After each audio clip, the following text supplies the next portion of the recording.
presentation at our next meetings workshop, and to kind of talk through the process and provide some. The survey committee has been working very closely with Cobalt, but I wanted to touch on some of the highlights and some early information. But there's so much that he can provide as far as why things were done the way they were done. But if you read through this slide, really why did we ask? Because that way we can understand community values. We can use this to improve. We've been talking about communication. How do we improve communication? We can look at getting reliable data about how our community feels. So hopefully, what were really the goals of the survey? Supporting our budget and strategic planning decisions, baseline service measures. So we can do this community survey again in a couple of years and see what kind of changes take place. Also, there are standardized performance measures throughout the state of Michigan, the Midwest, and the United States. We would always expect that things like fire departments, police departments would score high on favorability. They're the emergency services, but there are actually comparatives of other communities. So the survey started back. The survey work, committee helped me. We started in November, I think, sometime like that, putting this together. The actual control group was mailed out the last week in June 23rd. Then we did a full survey mailing in July, about a month later, and the survey was completed. The data, collecting the data was completed August 15th. We had a representative sample, and again, William from Cobalt will do a much better job of describing what and how that was put together. We had 332 responses from that sample, and then of the large group, we had about 849 responses. I did make a copy of this presentation for all the board members so you can see it closer up.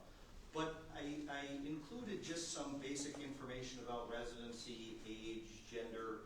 It was very interesting to me that the two samples were pretty similar. When you start looking through that, and again, William will be able to talk more about all of that when he comes next month. So one of the things that really stood out from my standpoint was community image. I know that the survey committee has seen this, and the audience and the rest of the board really hasn't seen much of this, but or any of this. The lines, the different colors, green, blue, yellow, are the comparatives. So these are actually state, national, Midwest averages. And when you look at community image, it's really clear that this is a strength of Spring Lake Township. I mean, a significant strength. Community image overall, a safe place to live, an enjoyable place for children, etc. And that really, I guess it doesn't surprise me very much. I think we've known for a long time that this is an attractive place. This data is actually from the statistically accurate section, so this is really what our residents think of the community's image. We asked a couple of questions, and I'm just going to hit on about, I think I've got 10 slides of some of the overall information. And one of the things we've been trying to figure out is, where do our folks like to get information? Well, what we're seeing really, email, utility bills, U.S. mail are still the top areas for community information. Social media, for those who said that they use social media, Facebook is still highest, which I don't don't think is a huge surprise. This slide I want to spend a couple of minutes on. This really surprised me. A couple of the questions on the survey. The second question that it says the township is, did you know these things about the township? And I was really surprised. It seems like everything that we put out, we talk about townships of excellence, and to realize that, at least according to the survey, half of the folks didn't know that that was something that was out there. I think as staff, we see that and we talk about it a lot. In fact, I've heard people say, gosh, it seems like you mention that all the time, and yet 50% of the people said I didn't know that. The other thing that was interesting to me, people when they pay their property taxes, they write their check to Spring Lake Township, but we distribute those dollars. 90% of those go to the other taxing units, the county, the schools, and it's hard to believe, but 80%, more than 80% of our residents didn't realize that we only retain 10% of their property tax payment. So I think we have an opportunity there to inform and do a better job of that. So, and then the same thing with the other two, that we had recently hired 3 full-time firefighters, and that we have the lowest combined water and sewer rates. And the fact that this is just one of those areas where we can do a better job of letting people know. Which 5 township services or programs are most important to the people living in your household? And again, this tracks with what we would expect: ambulance service, fire service, police service, trails and pathways. So again, I don't think there's any surprise there. Which community amenities would you like to see added or enhanced in the next 5 years? Trail system, green space, street improvements, walking trails, waterfront. So again, I think those aren't totally surprising. And then the thing that, what would you like to see more of in the township in the next 5 years? Affordable housing for seniors, affordable housing for young folks, more small businesses, attractive streetscapes and sidewalks, and more outdoor things to do. So kind of interesting to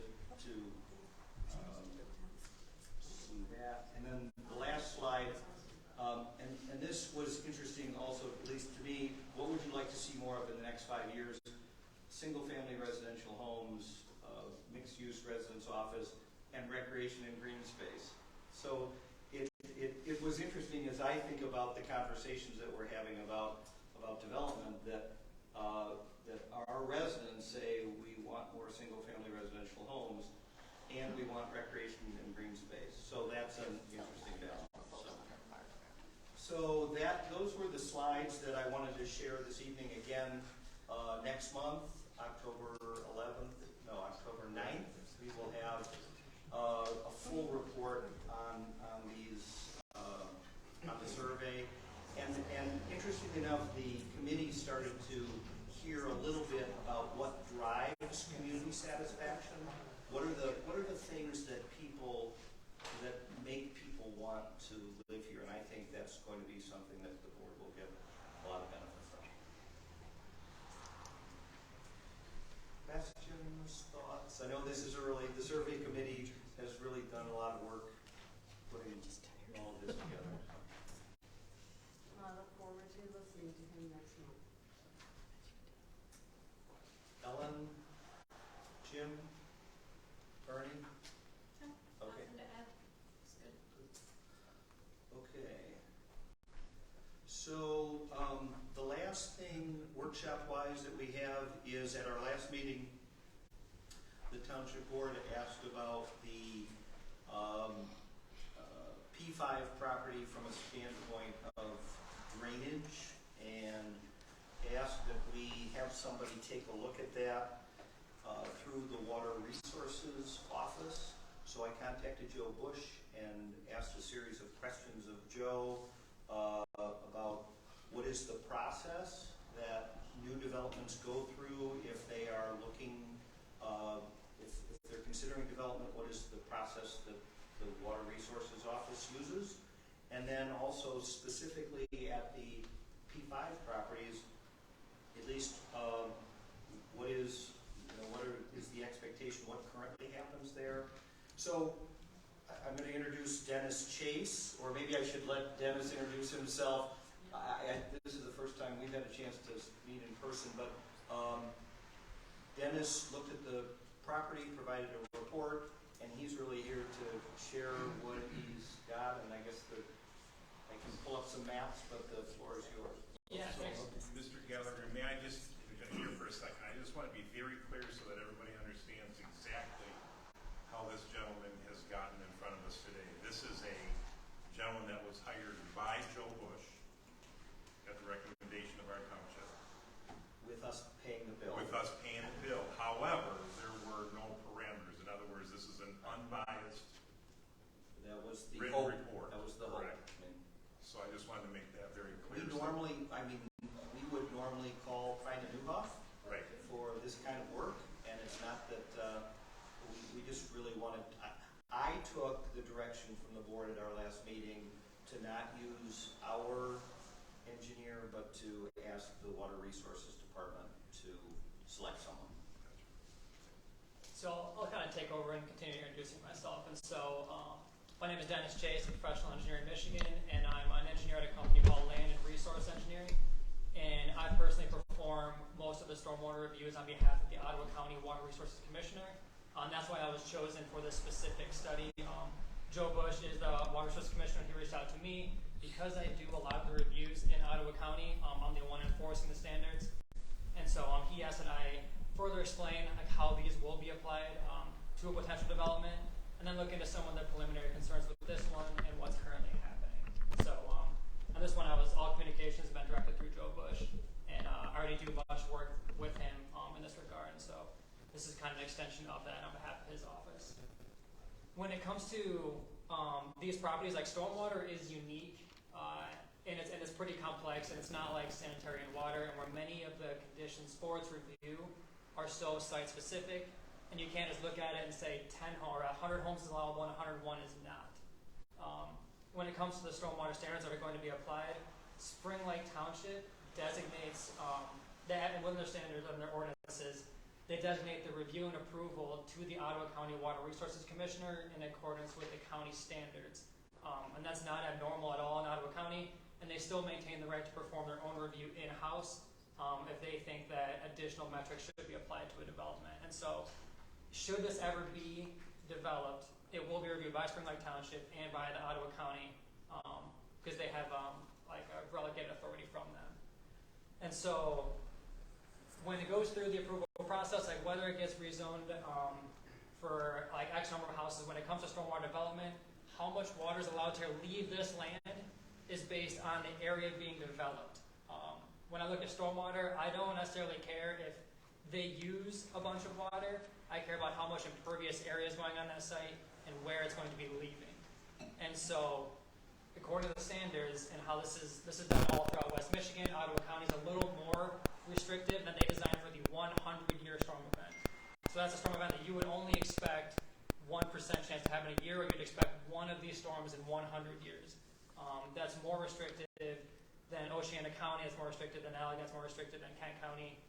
And so when I look at this, they allow a maximum release rate of 0.13 CFS per acre. And that doesn't mean much to you guys, but what that means is it's pretty restrictive. And that right now, being agricultural property, it's vegetated, but there's really no method for stormwater detention. Like once water hits, whatever can get into the ground does, and whatever can immediately leaves the site with nothing holding it. What the standards are meant to do is they're so restrictive, and they were designed with this in mind, and that because when you add impervious area, if you add a building or parking lot, there's going to be more runoff produced. And so to compensate how that leaves a site is you develop stormwater like BMPs or best management practices to hold that water on site and slowly release it. And what that usually looks like is for a site the size of like 50 acres or so, or 65. Maybe right now you might have 150 cubic feet per second that hit and leave the site, and the standards are so restricted that you may only be allowed to release 7 or 8 CFS now. And the reason they do that is because they know more water is going to be going downstream, and as land gets developed, they want to control how slowly that gets out to not overburden the downstream infrastructure and downstream property. And so looking at this one in particular, what we wanted to do was note, if we can just go to the figures at the end, I think this would be most beneficial. If you can keep going down. Perfect. So how I have this labeled is the Van Wagner Road property. So it consists of 3 parcels I was asked to look at. And what we have here is a digital elevation map just showing where water flows in the current conditions, so in its agricultural state. And so the red is a higher elevation, and it flows to the lower left, which is the southwest, toward the yellow, green, and white. So what we want to do with this early in the process is not do a stormwater design for them, but identify what constraints could be and what needs to be looked at further if this becomes like an actual development and is reviewed for stormwater compliance. So we don't want to township take on behalf and do the whole stormwater design and have the township pay for it or the water resource commission pay for it. We want to identify certain criteria that we can identify early on and that we hold a developer, if it does get rezoned, like what they're going to have to be held accountable for should they develop it. So what we see here is like the drainage for this property flows to the southwest. There's wetland there, which in the Water Resources Office are considered sensitive water areas that require not extra protection because the standards are the same, but it requires extra thought on how they actually apply those to there, and you can't just catch water and release it. Water quality is one of the key metrics enforced in the standards, which I'll touch on some of the other ones later, but there's wetlands, there's natural streams, and this water flows southwest and then westerly until it gets to Spring Lake. So if you can go to the next page, please. This is that same property, and you can see 2 dashed lines on the screen that continue further west. They kind of show you the overall, like the overland drainage swales from this property and how they get over to Spring Lake and identify certain existing culverts that would need to be identified depending on how this site, if it is developed, how it would choose to release water. There's nothing saying that if they do develop this, they need to release water. If they can't do it in a safe way and demonstrate that, they'll need to do stormwater retention, which means that they'll need to build a stormwater, likely a basin, large enough to hold like back-to-back 100-year storm events. There's a whole lot of different criteria that we're not going to have time to go through all the way to standards. The standards are 126 pages in their entirety. So they get into almost every situation you can think of. But if they cannot safely release it and they can't demonstrate that to the Water Resources Commissioner, they need to hold that on site and show how they can infiltrate that in the drawdown time. So all these things they're going to be held accountable for should this progress. You can go to the next slide, please, or page. There's another property I was asked to look into, and that's the Hickory Street property. I'm not sure if you guys know where these are at, or if you had previous discussion. Okay. Perfect. So on this one, the green is going to be the darker green. The lower left is a higher elevation, and this one drains more or less northeast to the right corner, toward the lower. There's a culvert underneath Hickory there that this eventually does discharge into Spring Lake, and Spring Lake in both regards is going to be considered like a sensitive watershed or sensitive area. So those are going to be extra stringent in the standards. So this water eventually does go to the northeast. There's some overland like swales like that border the west and south that some of the runoff may be getting out into West Spring Lake Road and then going south. If you go to the next slide, it'll better delineate what this outlook could be. So what these are showing is just where water is likely getting out, but not really the breakdown of how much we think is going each way. This is all stuff that would need to be further investigated should this go forward and like seek a stormwater review and approval. They'll need to pretty accurately delineate all this to me and demonstrate exactly where water is going on their site. This is more or less to show you and help you provide like a more educated just like background into what is happening now and what to take care of going forward. So both this water does enter Spring Lake, but at different points, and how much goes to each need to be further investigated. One more thing I want to touch on is just the standards themselves. And so the Ottawa County Water Resource Commissioner's site development rules are published on their website. It's all public in addition to the checklist they need to provide. But some of the key metrics that I want to talk about, because not everyone is aware, is that when you go to develop this land, it's not just you go build houses and runoff flows off. The Water Resources Commissioner enforces their standards, and some of those key metrics are going to be water quality, and that's a settlement of suspended solids within there. And so usually that's like handled through running the stormwater runoff through vegetated swale to try to clear that water, to put it into like a large stormwater retention basin that has a permanent pool of water. And so you get water in there and allows the sediment to settle out of it, any pollutants. And then usually the like the discharge pipe from that would need to be submerged 2 feet under the normal water line so that you can't skim any greases or any top pollutants off. And so these are all things that aren't optional. I mean, you need to demonstrate compliance with the water quality standards, and there's checklists and Excel spreadsheets that I need to present to show they can do this in accordance with the standards. There's also what we call a channel protection requirement, which deals with more of the low flows coming off the site. And so this would be the 2-year storm. And so I talked about how the big flooding events are usually caused by the 100-year storm, a storm that only has a 1% chance to happen. The 2-year storm is a much more common storm event, and those are what lead to a lot of the downstream erosion and those open channels that you saw. So in order to develop this land, they would need to effectively demonstrate that there is no increase in runoff for this 2-year storm event, this more common event. So just picking numbers out of the air, let's say like 1,000 cubic feet of runoff leaves this site in a 2-year storm event in its current agricultural condition, and now they're going to have 200 cubic feet because of proposed impervious area. They need to demonstrate that they are withholding that 100 cubic feet of additional volume and infiltrating that into the ground in this scenario. So this is something that gets looked at for these like more frequent storm events and needs to be handled in the stormwater design. So that's just usually if soils permit and groundwater permits. So you need sandy, more porous soils to do this. That's usually through infiltration basins where you kind of collect it, you allow it to sink in. Leaching basins, which are structures that have holes in them that collect water and let that infiltrate. If soils are more clay or something that would not percolate water, or groundwater is high enough where you can't feasibly like account for that, normally you need to like use the historic high groundwater elevation. It needs to provide that 3 feet of separation. So we can look back at past projects and see what historical groundwaters are. Maybe they're higher than they are now. They would need to show what it is now. They would need to provide a whole geotechnical report for review. So this is something that they would need to demonstrate that. And if they can't actually infiltrate it, we call, what they would have to do is extended detention. They need to hold that volume of water and release that slowly over 72 hours. And so the last main metric is what we call flood control. And this is that stormwater detention of the 100-year storm event, that large storm event that's going to send a bunch of runoff downstream. They actually need to provide a controlled release rate, which usually is like a structure or pipe with a really specifically designed hole in it. Like anything from like 1 inch to like 9 inches or something. Like it's an actual engineered size hole that keeps the peak release rate at that county development standard of 0.13 CFS per acre, and holds the rest of it on site to slowly be released. And so that's another thing. So should this get rezoned and should it proceed to development, these are all standards that will be applied by the Water Resources Office, in addition to the Spring Lake Township will have a chance to review it as well.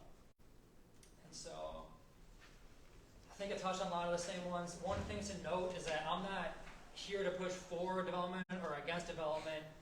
My role in this is that should this proceed, it automatically gets kicked to the Ottawa County Water Resources Commissioner, where I'll be hired to review and apply these standards as they is. It's not me putting any sort of my thumbprint on this. It's like the standards are very direct and they're the same for all these developments. And it's applying these in a way that's both safe and consistent throughout the county. And so even in a theoretical, well, let's say they're allowed 100 houses, just as an example, but in stormwater they do it, and that's maybe the soils report, and it results in a basin that's so large for this site that they can feasibly only put in 80 houses. That's all that I'm going to allow on the site. That's all the Ottawa County Water Resources will allow. And so you can't do so much as beforehand, or I can't give you a number today because you want any future developer to be the one to foot that cost and to do the soil borings and the geotechnical report and to determine the high groundwater. So what I'm doing today is more or less presenting the standards, how they apply countywide, and how they're going to apply specifically to these sites as additional information for you guys to make the most educated decision you can. But it's not a recommendation one way or the other. It's simply an explanation of how this stuff works and how it will be reviewed. So I believe I've touched on a lot of the key items here. If you have any questions on the report or just anything I've said, I'd be happy to answer them.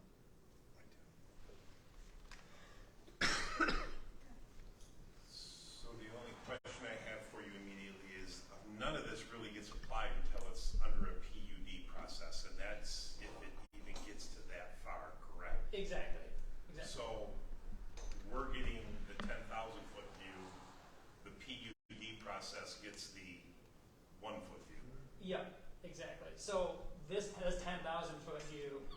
is just meant to present you like what, I don't want people thinking that if something would get applied, the Iowa Resource Commissioner just rubber stamps it and says, yup, it's applied. Like there's a whole system in place that should this happen, that 1 foot view would be coming and would be applied, and kind of what the standards are that apply. But this is just to give you a broad overview of kind of the process in place, if it proceeds to that point, correct. I got a question. The runoff, is there any danger to sprinkling? So this is, if these standards are applied, which they would be reviewed and applied, there would not be any runoff. Like that would be a particular worry in a residential development neighborhood. And so they would be required to show that they can remove 80% of the total suspended solids from any runoff leaving this site in the 100-year storm event. So those standards will be applied, but that doesn't mean that if you add a road that a tanker truck can't flip over and all snake problem. Like what this would consider is that in a residential development, they would be held the same standard as if you put in like any other commercial development. Like it's all the same. You don't get a pass because it's residential. Like you still need to have that water quality requirement and be compliant with it, even though it's a neighborhood and not a massive mall. They would be held to the same standard as the Colorado County Water Resource Commissioner.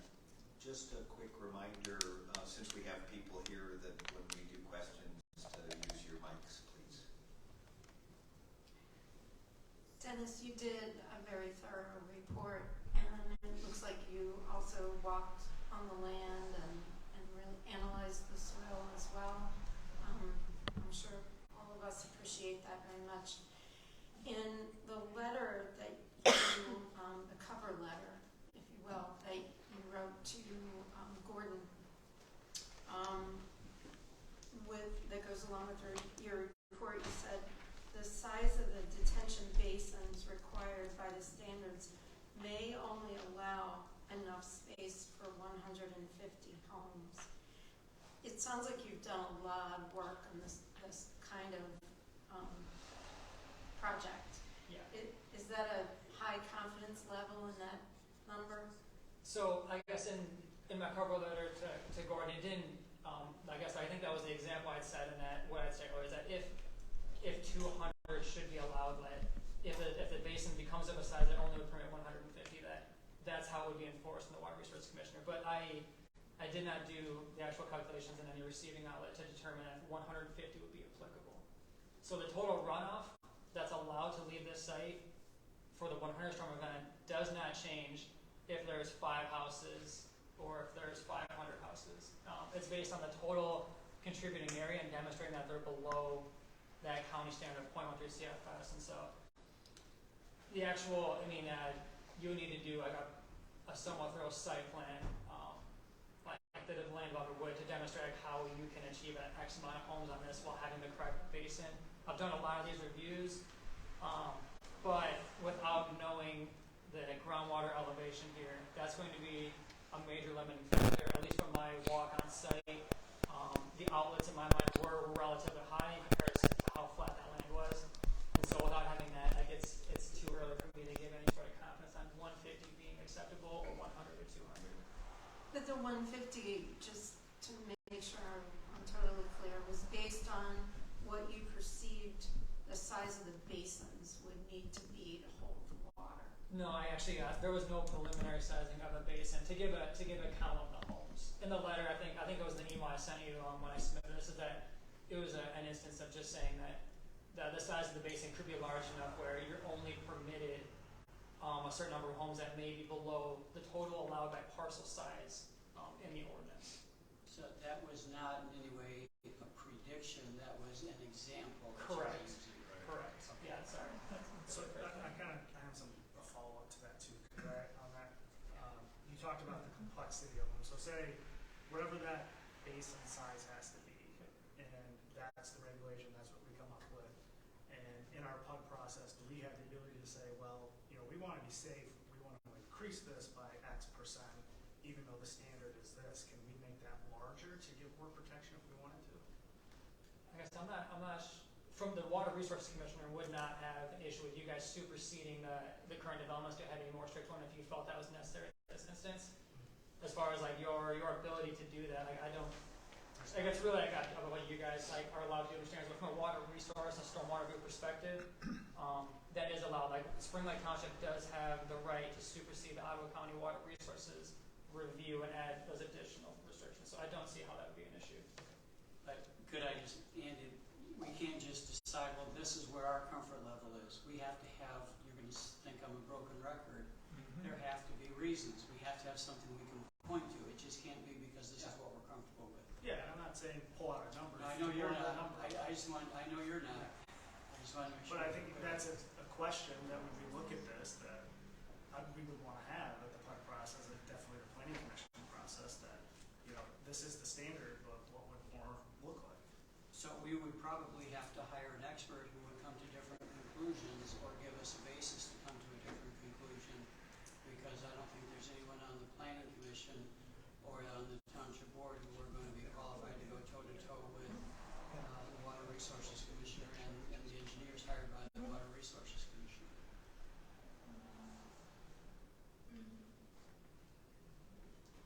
So, Dennis, I have a question. It's my understanding that this, and I'm pulling this from a letter that was sent to Lucas on August 25th from Excel Engineering. And it stated that the stormwater management design would incorporate the following OCWRC stated objectives. And the first one was to ensure stormwater drainage systems are adequate to address stormwater management needs within a proposed development and protect the drainage, property, and water rights of landowners outside of the proposed development. How do you guarantee that? Is that a bond requirement in a PUD?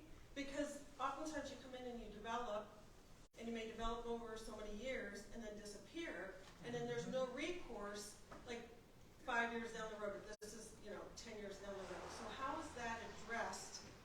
I mean, what happens there? Yeah, so typically that's addressed by the professional review and approval of the stormwater design. So what that typically means is that if you're not allowed to necessarily just dry up like a creek if your land contributes to a wetland area and it's like a beneficial element to that wetland area where it keeps it at a stable level and allows that vegetative growth. Like you're not allowed to just develop all your land and kick runoff in the opposite direction.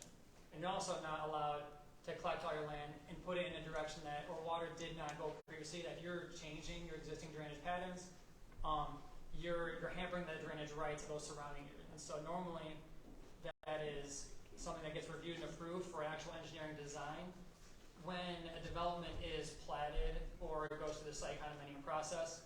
And of course with Spring Lake Township standards and also the Ottawa County Water Resources, almost always that drainage system of storm sewer pipes and basins and the whole thing that's constructed becomes a county drain under Section 433 of the Michigan Drain Code. So that turns over jurisdiction of that drainage system to Ottawa County Water Resources. And so it's their responsibility for the ongoing maintenance and longevity of that system. And so usually it's a review that to make sure that you're releasing water from your site in a way that mimics the natural drainage patterns of the pre-settlement land, that's doing it safely for both the on-site development and for downstream, and that you're assigning like a jurisdictional body to maintain that stormwater system in perpetuity. And so if it's going to remain private, which most likely this will not, there's a stormwater maintenance agreement that can be entered into. For plat site condominiums, it almost always becomes a county drain. So the county can make sure that it keeps functioning and that the pipes don't clog up and all of a sudden the basin overflows, releasing way more. Like you just get some necessary maintenance that way by signing a body to maintain it. So I have a question that's going to piggyback that a little bit. Have you ever witnessed an example of a development that potentially goes in that actually assists with the drainage of the neighbors and neighboring homes, where it actually becomes beneficial to them, where the water drainage becomes improved? Yes. And I'm not saying this will in this case, but in agricultural situations, like it can be a benefit in where there's typically not a lot of infiltration being accounted for in the agricultural situations. Like it's a cultivated land where whatever isn't immediately saturated in the soil immediately gets sent off. And so what will happen in this situation is if they decide to maintain the existing drainage patterns, and they will provide a low flow release in those areas where water currently goes, it will be at a less rate than what currently goes there. So if somebody is having potential like flash flooding issues downstream right now because you get a big storm event and it sheets off land and it goes down and floods, should the land be developed and have now a controlled and like engineering side release rate, like a hole in a pipe that size for this exact release rate the county allows, it's going to be a more consistent flow over a longer duration, over like a 72-hour span, than that flash flood now. So there might be an existing stream that goes somewhere that now we're seeing a more consistent low flow as a result of a development. So again, like there are situations where adding stormwater infrastructure as part of a development can actually like improve drainage downstream, if done correctly. And surrounding neighbors potentially around. Correct, yeah. And so if a development goes through the planning or site condemnation process and is reviewed by the Water Resources Commissioner, they're going to be expected to actually receive and collect all the stormwater leaving their site, or like the stormwater like runoff on their property. So that doesn't mean just collecting the road and the front yards. There will be backyard drainage that's enforced, and if for some reason that elevations or groundwater does not allow portions of it to be collected, it's got to be thoroughly demonstrated with stormwater calculations that whatever runoff will go off-site is less than whatever went off-site in a 100-year storm event. And so this is also something, there's a lot of math. Someone's going to get 60 pages of math to go over and see this. So it's something that doesn't just get ignored if it doesn't work out well and say water leaves out. Like it's got to be thoroughly demonstrated that nothing is going to happen in a 100-year storm event. So you talked about the enforcement afterwards. What does that look like? So it gets developed. How do we know that it's working? What is the enforcement if something does go wrong?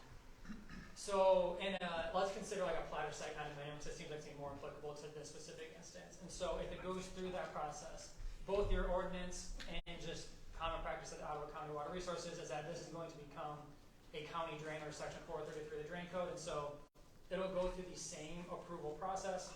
There's going to be a little more hands-off on the Drain Commissioner side because there's additional documentation they have to go through. But it becomes its own legal body, like the Van Wagoner Development Drain and Drainage District. So you have legal infrastructure now under the jurisdiction of the Water Resource Commissioner, and you develop a drainage district or body consisting of this development that's going to be responsible for the future cost of it. So this isn't going to be a burden on Spring Lake Township going forward. There's going to be an actual district of people responsible for the upkeep and maintenance of this. Even though it'll be organized and done by the Water Resource Commissioner, we pay for by that district. And so should you have problems here, it's going to function like any other county drain where you can file an incident report with the Water Resources Commissioner. That kind of kicks off in their program where they go out and do a field inspection, either fix it themselves or assign like an engineer or contractor to go out and get it if it's large enough. It may require a petition project where that's kind of its own animal, but it's a larger project that the Water Resource Commissioner would go through to determine if a larger project is necessary, and then they would handle that design and construction internally. So the Water Resource Commissioner would handle complaints. You guys can refer it to their office and they would take care of it.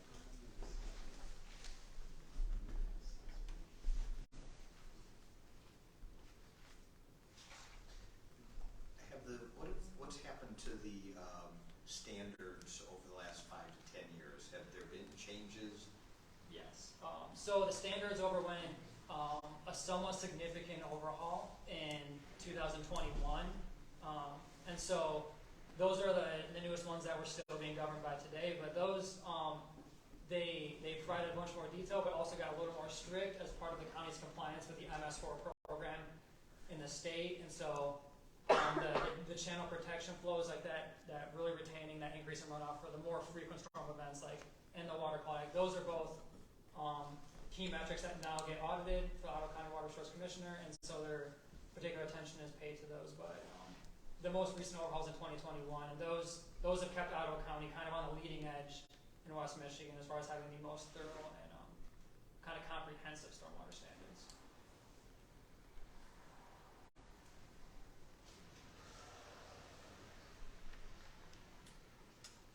Anybody have any further questions for? So just on that slide right there, those lines, so that is runoff that is happening today into Spring Lake, correct? Correct. Yeah. Okay. So with the stormwater system that would have to be put in here would address that runoff. Correct. So if they would, if they choose to employ a low flow outlet and they can demonstrate that the adequate serving this will be adequate to serve their design release rate, they could maintain these drainage patterns and use these particular outlets if they show they're not going to be overburdened by the design release rate. So they could maintain this exact same thing.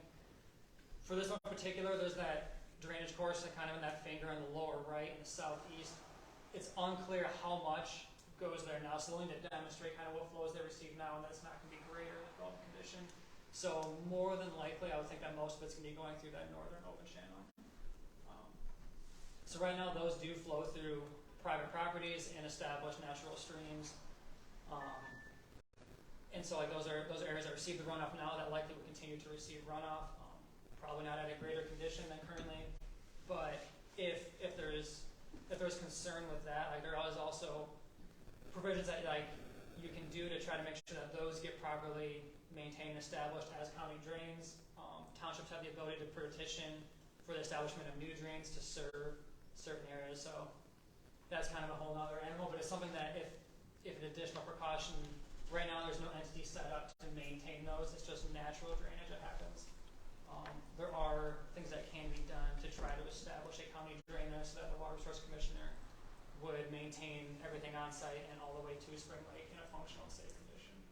Just something that's another option that could be employed. It is contingent on receiving the right petition materials and also gaining easements. If easements are not feasible in this area, then those petitions have been abandoned in recent times.